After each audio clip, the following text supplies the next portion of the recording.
आज खुशीसाठी बांगड्यांचं तितलं आणि बांगडा फ्राय बनवणार आहे।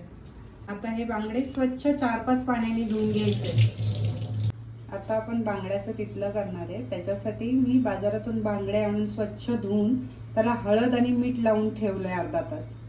आता त्याच्यासाठी लागणारं साहित्य, थोडा कच्चा कांदा, हिरव्या मिरच्या, लाल तिखट मिरच्या, लसूण, काळी मिरी, धणे, मेथी दाणे, जिरं, मोहरी आणि ओला खोबरं, हळद, मीठ।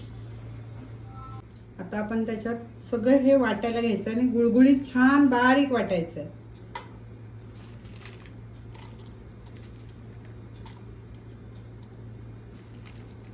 आता त्याच्यात हळद घालायचे 1 चमचा। आता हे छान वाटून घ्यायचं। आता गॅस लावून घेऊया। थोडंसं तेल टाकायचं आहे, जास्त नाही।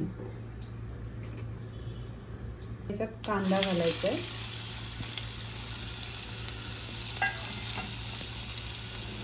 आता त्याच्यात कढीपत्ता, जे वाटण आपण सगळं मिक्सर मधून बारीक वाटून घेतलंय ते वाटण टाकायचं।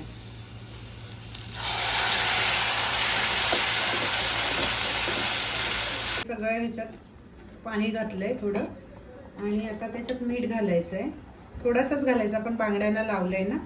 आणि हा चिंचेचा कोळ घालते।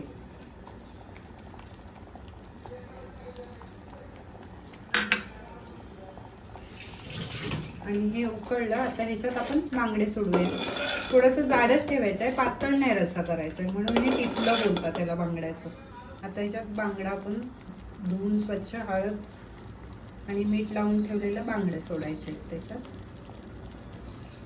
जास्त ढवळायचं नाहीये, नाहीतर मग बांगडे विरघळतात। आता ह्या 3-4 मिरच्या हिरव्यावरून टाकायच्या। तर हे 5-10 मिनिटं मस्त उकळवायचंय बारीक गॅसवर, की आपलं बांगड्याचं तितलं रेडी। अशा प्रकारे बांगड्याचं तितलं आपलं रेडी झालंय।